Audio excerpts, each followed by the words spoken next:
Hi there, I'm Kathleen Jasper with NavaEd, and we're breaking down the SLLA 6990 Content Category 4, Ethical Leadership.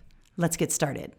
All right, ethical leadership runs into this as well. This is going to be more about your laws and things like that. Let's take a look at the test specs here. A school leader understands how to model. Modeling is really important. You can't be talking about collaborative this, collaborative that, and then not be collaborative. You can't talk about, a great school culture and all that, and then not be, part of the process. Behaves in a trustworthy manner. Hopefully, yes, if you're becoming an assistant principal or a principal, you're doing that. Recognizes when ethics have been breached. If they've been breached, you got to go in. This is, if you see a teacher who is engaging in unethical behavior, this is where there is no gray area. You got to report it. You got to document it. You have to protect the students. Hold self and others accountable. Got all that. We know that pretty much. We want to promote values of individual freedom and responsibility and social justice and all of that. Ethics have to do with allowing your students to express themselves. They're allowed to assemble. They're allowed to protest. They have First Amendment rights. It may be disruptive to your school environment. Protests are supposed to be disruptive. Students have the right to protest, assemble peacefully. They have to, and this is all from Tinker versus Des Moines, US Supreme Court case. Students in the 1960s wore black armbands on their shirts to protest the Vietnam War. The school saw it as disruptive and wanted to take that away. It went all the way to the Supreme Court, and the Supreme Court sided with the students. Students have constitutional rights when they're in the school. You have an obligation to protect the students and all the other students as well. But if the students follow the rules and they use their rights appropriately, they are allowed to walk out to protest. That's the definition of a protest. It is disruptive. It's supposed to be. Otherwise, it's an activity. And an activity is different than a protest. So when students want to protest, if you catch wind of a protest or some sort of assembly, you have to consider the students' rights, make sure it's not going to be a free-for-all ridiculous thing. And you should bring in the leaders of the protest and talk to them. You may be able to talk to them and come to an agreement and be like, hey, I'll let you protest, but you got to make sure you're in dress code. Don't come down here in like crazy stuff. You got to be in dress code. You got to follow the rules. We'll let the protest go on.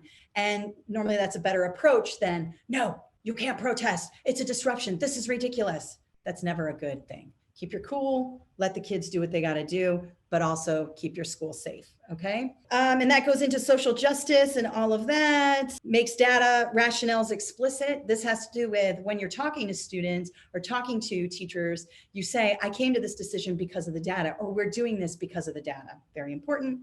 All right, so this is a ETS question. As you can see, I've cited it down there. If we look at the answer choices, we can see that it's not as easy to figure out what we need, right? What we're trying to do here. So what I'd like you to do is read the question first, because you're not going to be able to do this.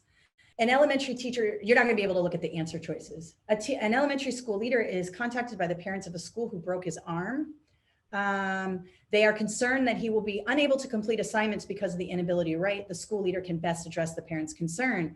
What can we do? Well, most of you are putting it in there. It is Section 504 Rehabilitation Act. C is the right answer. Now this one, it wouldn't have worked very well if you were just going to do the answer choices. You have to read the question on this one because you need to figure out, this is more of a definition type question.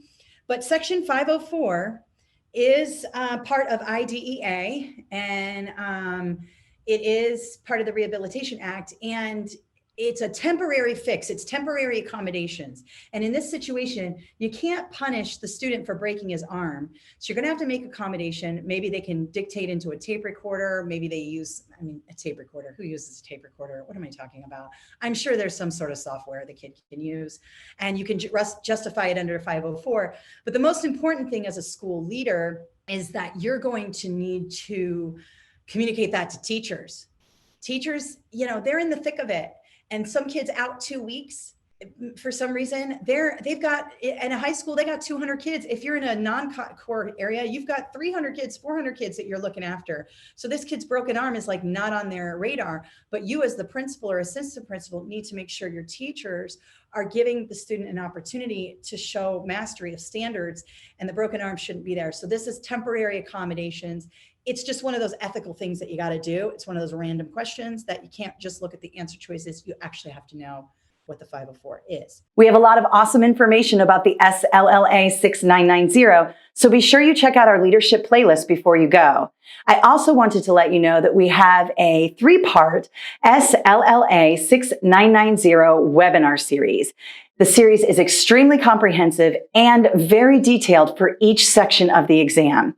If you'd like more information about our 3-part webinar series, simply go to navaed.com, go to the top navigation and click School Leadership, and then under that, you will see the option to click School Leaders Licensure Assessment. When you do, you will see me there welcoming you to the page, and then below that are the details of the 3-part series. You'll notice that part 1, we will talk about portions 1 through 3 of the exam. In part 2 of the webinar series, we'll go through portions 4 through 6 of the exam. And then finally, the 3rd part of our webinar series for SLLA 6990, we will go through the constructed response. All 3 portions are very comprehensive and detailed and come with a ton of resources. So if you're interested, go ahead and navigate to that page. Don't forget to use offer code SLLA20 for 20% off your purchase. We really appreciate you using our resources and products. Have an awesome day. Thank you so much for watching today. Don't forget to like, subscribe, and share, and follow us on Facebook and Instagram @NavaEdFL. Have a great day.